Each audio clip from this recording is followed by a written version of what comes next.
Hey everyone, welcome back to another amazing episode of the Brave Entrepreneur Podcast. I am your host, Jena Rodriguez, and I'm your transformational mentor and business growth strategist, helping entrepreneurs all over the world, especially my female entrepreneurs out there, to really get radically brave in their life and their business, and to outsmart the ego that keeps us hanging out in the small zone and keep us away from what we really desire. So this platform, this podcast is just one more extension of that purpose and mission. And I love bringing guests like we have today, Cailen Ascher, to dive even deeper into that kind of conversation, but from a perspective of her own and what her story is all about. So let's get started. How are you, Cailen? How are you doing? I'm doing great. I'm so excited to be here. Thanks for having me. You're so welcome. I was just complimenting on your gorgeous purple top. I love it. Thank you. I know. I realized I had to wear something nice since we were going to be on video.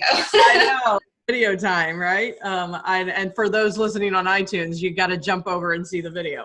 Yeah. But yeah, so first and foremost, just do a quick intro of who you are and what your work is all about, and then we'll dive in. Yeah, of course. So I'm Cailen Ascher, as Jena already mentioned.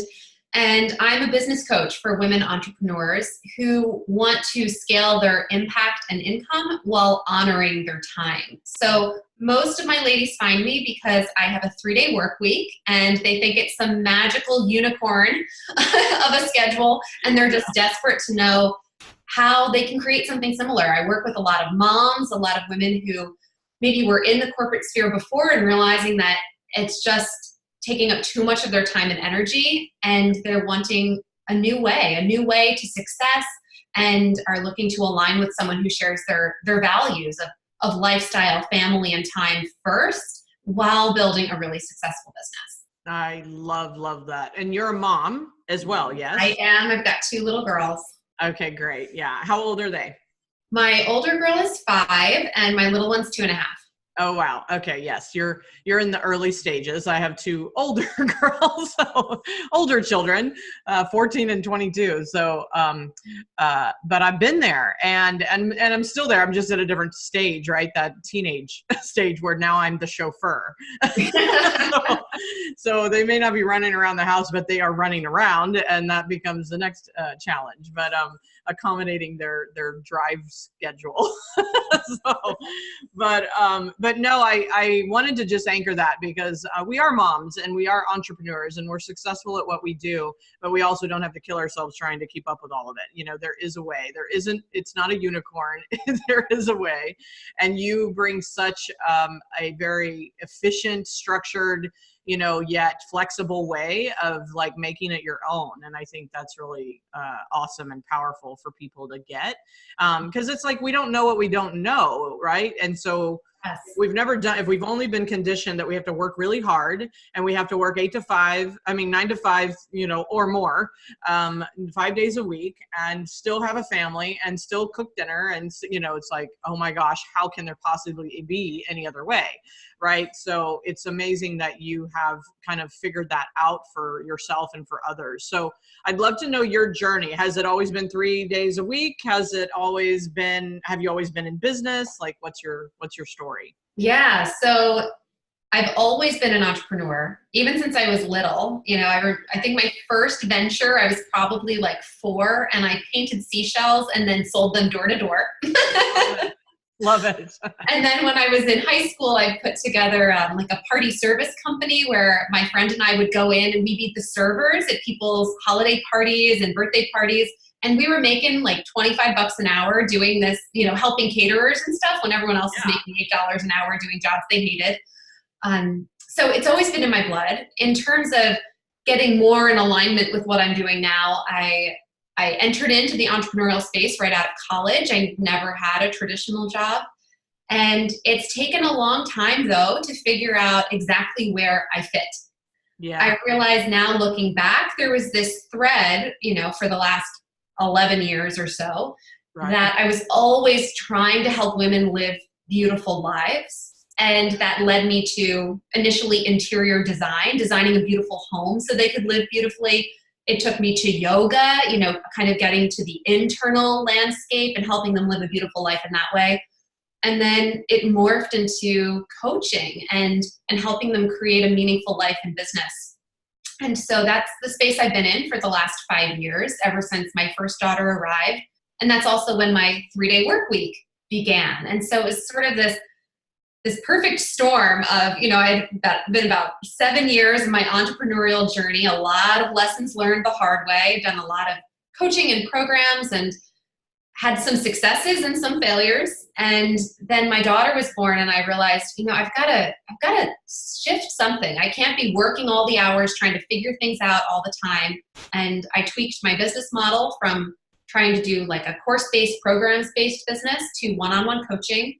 And I switched to my 3-day work week. And within a couple months, my business took off like never before. And I was making really great income doing work during a handful of hours a week. And it just felt like this magical thing. I realize now there's a very linear process, and it's actually what I teach to the women inside my mastermind now. Like, we can actually formulaically lay this out for you. But I kind of landed upon it by asking myself what would feel good in terms of my lifestyle right now with this small 3-month-old baby. And after taking a little time off, I figured it out. I was like, 3-day work week, that would feel good. And we'll see if business works with that. And that's interesting. There's 2 things I want to come back to. But one, really quickly, you said that you went from more of like the online, like leveraged model, meaning course, et cetera, and so many people can buy that and do that and take advantage of that, to more of a one-on-one process. For me, I can get it, but it's like, for those listening and they've been told to do the opposite. Yes. Right. Can you speak to that just for a second? Like why, and, kind of like the why and the what of that. Yeah, exactly. So previously I was selling a program that was essentially, it was in the yoga sphere, but it was a business program for yoga teachers. And I was selling it for, I don't even remember, $500, $750. It was an 8-week program. And I would have to get like 10 people in order to make what I could potentially make, just teaching that same content to 1 or 2 high-end clients. Yes. And so it was something that, it was honestly a money mindset thing. I was like, who is going to pay me thousands of dollars to teach them this stuff? But my stuff was good and it was solid and it was just in the wrong package. And so I took a lot of what was in those programs and then transformed them into one-on-one high-touch support. And I only needed a couple clients, a couple days a week in order to make, which quickly became a 6-figure, multiple 6-figure business. Where at the time, with the size of my list and everything, doing a course-based business model with info products, I just didn't have I couldn't move the inventory I needed to in order to make the income I wanted to. Yeah. And I just think this is important for people to really get, and I know I think there's a place in your business when you have the kind of the high-end cash flows handled. You've got that part figured out, and then you can start leveraging, because now you most likely have grown your list and you've got the volume access that having to churn, right? It's like, I was in retail, so it's like we had to turn the inventory. Yes. Frequently. You had to invest a lot in order to turn the inventory, and then, and then you had to work on getting it sold, right? So it was just, just ongoing process. And funny enough, I owned a retail store when my daughter was 2. That was hard. Oh my goodness. Yeah. That was a lot. It didn't last. That was a whole nother story. I probably told it when I was on your show. I don't know. But so yeah, I just want people to get that if you're, if you really want to like pare down, go bigger. Like if you want to simplify, go bigger on your packaging and pricing and high touch, high access, but less people. And so like play with that idea versus like high volume, lower price, maybe leverage because it's a course, but maybe that's a later strategy. I'm an advocate for, is this the right thing for the right now, for right where I am? And so it's like prioritization versus like, this is the only way to do something, But I definitely get that. And thank you for kind of like putting a light on that, because I do believe there's a lot of noise out there going, just create a course and you'll make millions. And, there's a lot that goes into, like handling cash flow and being able to pay for the volume that you have to create to have it come in at the frequency rate. So anyway, just very, very powerful. Then the other thing I wanted to talk about, more importantly, was you said something like the theme of your life or something like, and I call it the through line. Yes. So Brave, for me, Brave didn't show up in the beginning of my entrepreneurial career. It's come at a later evolution.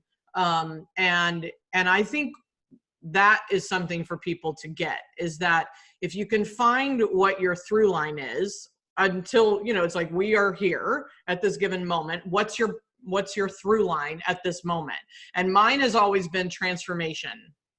Like, I was a makeup artist. And so of course, what lit me up was not just the art of it, because I'm a creative, but the transformation was what I was after. And then even in web and graphic design, we're transforming the look and feel of a business. And then I went into brand strategy. And of course, then it was this transformation from connecting to self, the brand within, to the branding expressed, outward. And, but now with my transformational work and coaching and Brave conversation, it is about personal transformation, right? So the through line has always been transformation, and Brave has actually been also my through line since all of my Brave decisions as a young child, right? So I can see both through lines now. Mm-hmm.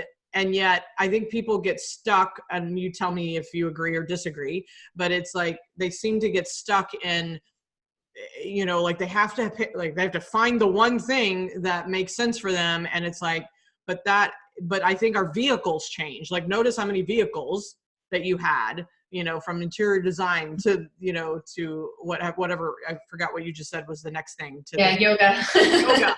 It was like, what was the next thing? Yoga, and then business strategy, coaching, etc. And so I don't know, I would love to open a dialogue about that. And what do you think about that? Yeah, I agree that when you're in the thick of it, it can feel so frustrating, because giving yourself permission to pivot is a really hard thing to do. I felt like an utter failure every time I had to confess to my boyfriend, who became my husband, like every step along the way. He's been with me the last, 14 years or so, right, seeing this progression. And it felt so challenging to say, hey, how I said I wanted to be an interior designer? Well, now that I've done it for a couple of years, I'm realizing it's not lighting me up in the way that I thought. And I really am thinking about this, and I want to invest like $4,000 in yoga teacher training. I mean, how has this man put up with this stuff? I don't even understand. But when you honor those moments, you do have this moment of clarity in hindsight. And I think one of the ways you can start digging into it right now, if you're like, well, how do I find that now? I don't want to wait 10 years and look back, is to notice what your values are. What are you willing to take a stand for? What do you protect? What do you honor? What do you value? And I've recognized that I have always, even since I was little, really valued and honored my time and my lifestyle. Yeah. And wanting to be with my people, my family. And this meant I would get home on Friday and do all my homework for the weekend the moment I got home on Friday, so that I could have a wide open, spacious weekend. From the time I was like in third grade, like this was just, I wasn't one of those kids who waited until Sunday night. I wanted it cleared out so I could enjoy that weekend. And so you start noticing, like, what are those values? And that's gonna put you right on top of that through line, I believe. It's going to line up right with it. No, that's so good. And so me. I'm like, I look at my daughter now who waits till Sunday, I'm like, ugh. Like, stop. Why are you doing this to yourself? Just get eat the veggies first and then have dessert. Like, and if she doesn't value it that way, or her expression of her value isn't to do her homework first, then she gets to like live with her choices. Right now, my value system is about choice, freedom, right? Freedom of choice, freedom of time, freedom of location, like I'm freedom obsessed, and freedom of truth, right? Like really being uncensored and like honest living, right? And so sometimes I think that honest living requires a pivot. Like It does. yeah, Yeah. right. And so clearly I've had one this year. I've shared that I was on your show. And so for those that aren't aware, and like couple months ago, 6 months ago, maybe. Yeah. And it was before I made a large pivot in my life, and my business is even pivoting, and my conversation is elevating. And, you know, so, and it has been really, really scary. Like you said that earlier, and I was like, yes, it is. And trust that what's right. You have to trust your own answers, and finding the values and what's kind of the through line of what you do, and evolve with it. Like I don't think there's anything wrong. Your husband might, but he's very supportive. God bless him. He's very supportive. Yes, I know, mine too. I mean, mine's with me 18 years, and he's pivoted back to what he loves, which is music. And oh my gosh, like that's like going amazingly well here now that we've made a huge pivot in the direction of his career in LA, California. And you know, and I think it's so important to you know, really tap into the truth of that. So what I just heard was that I think people might jump, and maybe you had a little more grounding in this, or not, I don't know, I'm curious, is, you know, people shift directions because they're looking outside of themselves for an answer, like a fix, instead of like the real, like the path that you're supposed to follow. Does that make sense to you? Like, am I asking that the right way? Okay. Yeah, I think for me, knowing that it's the deep inner knowing and not just a hopeful, like maybe this will fix it from the outside, was that I had felt like I had outgrown something, and that it would be inauthentic to remain there any longer. Yeah. It wasn't this hope for a quick fix or an easy fix. The easier thing, honestly, probably would have been to deny those moments and say, you know what? Right. I don't want to admit to everyone that I made the wrong choice and change. Yeah. So for me, those moments when the true pivot, the true transition, the growth needed to happen, I felt I had outgrown where I was, and there was something that was calling to my soul, not just an ego thing, you know, where it was like, oh, hopefully this will make me look better for other people. It was like, people might not understand this. They might think I'm stupid and not get it at all, but this is where I need to be right now. Yes. Yes. And I'm so glad you said that, because I feel like that's really what Brave is all about, is facing oneself and facing the truth that usually isn't the popular truth for other people. Yeah. Right. You know, like when we really do, it's like, do you, like is what everybody says, right? Just do you. Yeah.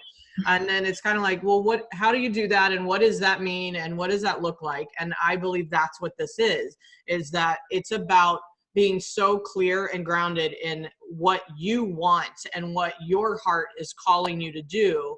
And it probably, and most likely somewhere, somehow is not going to be popular with either your family or friends or your community or, you know, something outside of you, because it's not their path, right? It's not incongruent with them. It's incongruent with you and what you're meant to do next. And I'm, you know, I am speaking from, you know, experience, especially this year, I came up against a truth and I heard it, and I was like, I wanted to deny it. I was like, no way, do I have to do that?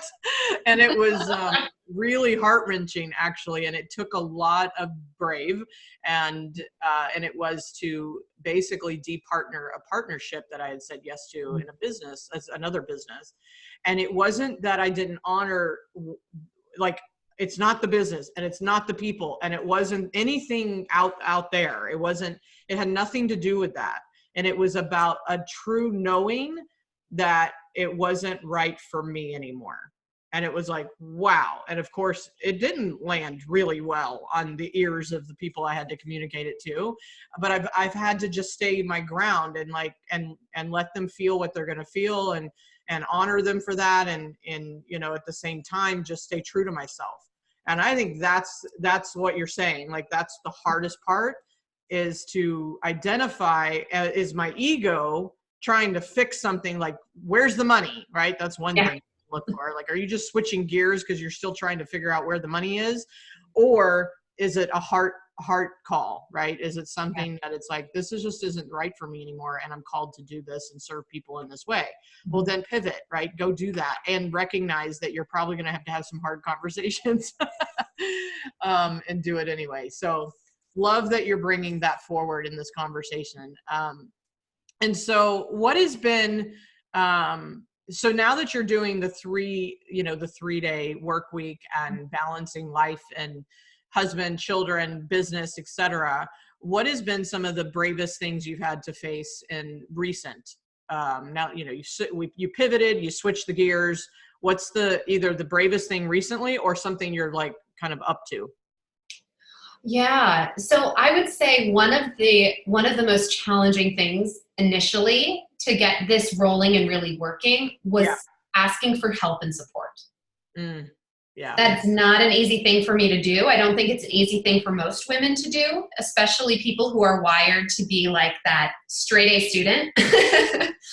You know, like, I've got this all handled, I got it all covered. And I realized that it meant investing in the coach and putting tons of money out in front of making money, which is really freaking scary, and not something that in the beginning, especially, I love doing. I've kind of grown into it where it's instead of feeling the fear, I feel the excitement of it, which there's that quote that's, fear is excitement with the breath held. So I've learned to breathe through my fear, I guess, and now it becomes exciting.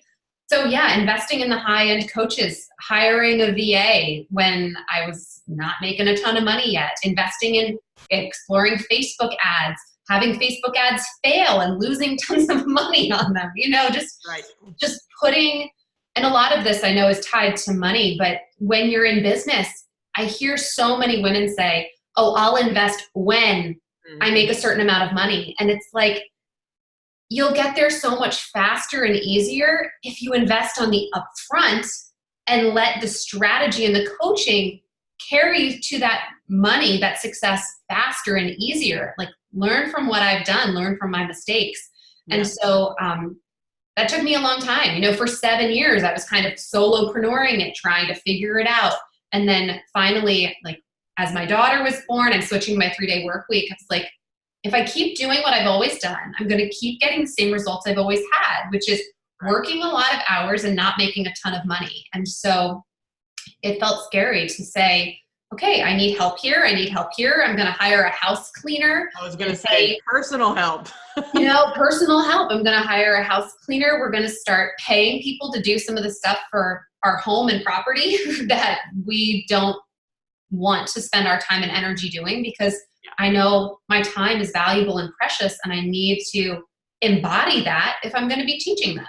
Yeah. And so that piece of it, getting the help and support, investing in the help and support was a big thing. Yeah. I love that, because I mean, I had to do the same thing. Like, it is a mind flip. It is a, you know, one of the things I talk a lot about is ego tricks, and the tricks of the ego, and how we have to outsmart the ego in order to actually stay true to ourselves and stay true to who we are and what we're up to and where we're actually going. You know, I call it the higher self, that true north. And one of the ego tricks is win then. And so when I get more money, then I'll invest, right? And I was guilty of this in my move this year. Like in June, I was saying out loud, when we sell the house, then we'll move to California. And it was blocking everything. It was blocking the flow. It was blocking the house selling. It was blocking our potential here in California. And my husband's career, like his career, stopped and had to start over. Like, you know, his isn't virtual like mine. And I was like, oh my gosh, I caught myself. And I was like, listen to what you're saying. And so I immediately switched and picked a date. And so it's like, that's what you have to do to mind flip the ego trick, right? And get out of the win then. Win then is about safety and about the illusion of safety and the illusion of certainty and the illusion of comfortable and, when I have enough money, then I'll do it. It's like having a child, like you and I'm sure you and me both. There's no right time. There's no planning perfectly. I mean, like some of us try, but it's like, yeah, they're going to, show up when they show up and perfectly. And, you can't save enough money to have a child. Like it just doesn't exist. And that thinking is always in the future. Yes. Right? Like if you're waiting for when XYZ lines up for you, you're putting that energy of I'm always waiting for a future moment when things are going to be better. Where if, like you did, just pick a date, that date's coming, whether or not you're ready. And so you get ready. You get ready and you make it happen. I love that. Yeah. And we did. July 8th, we got ready and we were out of there. There you go. And it worked. It works. And it's so scary, but exciting and exhilarating at the same time. So this is so good. I appreciate you sharing that challenge because I don't think, you and me both. I mean, yes, we're here to advise and pour into other people, but we're not immune to challenge. We're not immune to our next, brave experience. And, and something I'm really diving more into is getting radically brave, like absolutely outsmarting the ego on a daily, moment by moment, minute by minute possibility, right? It's like, and so what are some, I guess, practical tools or routines or something that you do on a daily basis to kind of really keep yourself in check? Yes, I have a morning practice that I am religious about. I actually keep track of it on my phone and check off the days, and I'm almost 2 years of this daily practice. Awesome. Yeah, which my straight A studentness loves. I'm like, woo, check that box. But what it looks like is getting up really early. I'm an early riser. I also go to bed early in order to support that. Sure. And I do meditation. And often for me, meditation is very closely tied to visualization. I'm a very visual person. And so it really helps me to picture often sort of my 10-year future self and what she's doing, how she's functioning, what her life looks like, how she's interacting with people, with my husband, with my girls, what the business is doing. And then that sets me up, hopefully, for showing up just 1% more like her throughout the day. Yeah. After that, I do a little bit of yoga, just a touchstone. Like it might be 5 or 10 minutes if I've got more time, maybe a half hour, but just to get into my body and feel my breath and ground myself. Yeah. And then I get outside and I go for a run. We've got, a nice little neighborhood that we live in. And so I just run the streets here. It's, super quiet and easy. And that's one of the things, like make your routine easy for you so you can show up and do it. If I had to get to the gym every day, I know that wouldn't be the case with little kids, but this 15-20 minute run, I can get in. Even if it slips out of the morning, I can get it in midday on my lunch break or something. And so those are my anchoring moments. It probably takes in total 45 minutes to an hour to get all those things done for me. And I wake up early in order to do it. But that's time for me. And then I'm able to enter into the day and be with my girls and make them breakfast and get them ready for school and all of those things that require energy of me. At least I filled my cup a little bit before doing that for other people. I love it. Yes. We have that in common. And I probably am not a straight A student. I'm probably a B, B student. And that's funny because I was so anal about A's. I got A's 100% throughout my entire career because I had to, but I am a recovering control freak and a recovering perfectionist. So the good news is for those that are not straight A students and keeping it perfect, is just do it. Just do as much as you can and like fill your cup and recognize that that's available.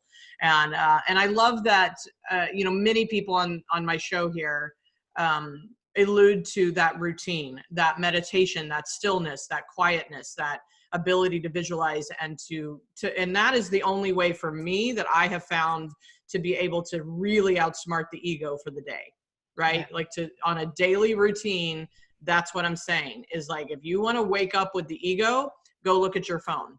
Mm-hmm. Like, go look at your email. Oh my gosh, yeah. I try to keep that at arm's length. Actually throughout the entire day, I try to keep it at bay. But yeah, the phone. Oh. Yeah, that immediately just like whoosh, sucks the energy right out of you. It is an energy leak if you do not know how to manage it. Yeah. And it's a beautiful thing too. Like, look at what we have because of it. But it's like, it's also one of those habits we have to, kind of maintain and take inventory of. So I thank you for that share, because I do want to instill that in people, in my clients especially. I talk to them about journaling and meditation, getting still, and they do what I do or used to do and say, I don't have time. And I'm like, yeah, that's the thing, is that you've got to actually prioritize that more than anything else that you create time for. And have you read the book, Miracle Morning? No, I haven't actually. Which is really what you're doing, actually. I mean, there's like 7 steps or 7, tick this off, right? 7, tick, tick, tick. And it's that meditation silence. It's the visualization and affirming. And then also reading for a few minutes, like feed your mind, which you could add that, and move your body. And, and so I think I say it's like 7 things, or I think is the count. But I read that at the beginning of this year, and it gave me a structure, because sometimes I like a little structure. Yeah, of course. No, that sounds great. Yeah. So I recommend that for anyone watching. And if you want to check it out, it may add to your program, but yeah, that sounds great. Yeah. So thank you so much for this. I think you're brilliant at what you do. You're brilliant at, efficiency and figuring things out that makes sense and works with your lifestyle, which is why I wanted us to have this conversation. I think people need to know more that they do have a choice in how it looks, right? They don't have to do it like everybody else. You can have kids, and you can have a family, and you can have time for yourself, and have a successful business. And so you're a great example of that. Oh, thank you. Thank you. I appreciate that. You're welcome. You're welcome. So for sure, people need to find you and have access to you in some way. What's the best way for them to connect? Yeah. So if you're interested in we mentioned my 3-day work week a few times. If you're interested in more information about that, I have a freebie for everybody. It's my 3-day work week schedule. You can get it right at my website, CailenAscher.com. I'm sure Jena will link up everything for you guys. Yes. And the schedule is really handy, because not only does it give you literally an hour-by-hour play-by-play of my 3-day work week schedule, exactly what I'm doing, but it also has a template for you to play with and create your own ideal schedule. So if you are thinking about how to honor your time, structure your time, and really scale your business and your income and your impact in a way that feels really good, this might be a tool that serves you really well. So that's right over at my website. I also have a free Facebook group called the 3-day work week group. I'd love to hang out with you there as well. Perfect. Perfect. Yeah, we'll make sure all that's in the show notes. And thank you for those resources. I am sure people are like, oh my gosh, how can I even start to do something like that for myself? So I love templates, and I may have to check it out for myself and see how I can improve my work. But this is so great. All right. Final question. The finale question is, if this was your last interview, speaking gig, stage, podcast, never to be spoken again, what would be the final message you would leave with the world? Wow, that's a humdinger. Deep, right? It is. Feel that. Last chance. Yeah. Yeah, I know. I'm getting stage fright here. No, I've said this before. I say it to my clients all the time. So perhaps this would be something worth leaving behind. And it's that the journey has to align with the destination. And by that, I mean, whatever you're picturing, that when someday, that we were talking about before, that future moment. Yeah. There's no way to get to the happiness, to the success, to the fulfillment, to the joy by being stressed out, overworked, worried, and just not in touch with what really matters in your life. And so whatever that destination is for you, get the journey feeling that way, and you're going to get there so much faster. And what I just heard is, what if the destination is the journey? Yeah. Right? It is. Feel good now. That's what you learn in the process, right? Yes. You learn that, like, oh, I keep setting these goals and like working towards them. And what you finally realize is that the journey is the whole point. Yeah, it is the whole point. So, well, and I am so glad you're on my journey. So thank you, Cailen. This has been, I'm really glad we could cross paths again, and hopefully we can do it again. So thank you. Thank you for everyone watching. If this lit you up in some way, if you heard a nugget that was just like, oh, I needed to hear that, whatever the result was from this this conversation, please give us a iTunes review or leave a comment. Cailen and I both would like to know what thoughts or paradigm shifts, or just, you know, how much you liked it. If you could let us know, that feedback is invaluable. So thank you so much for watching and listening. And until next time, let's go get our brave on. See you soon.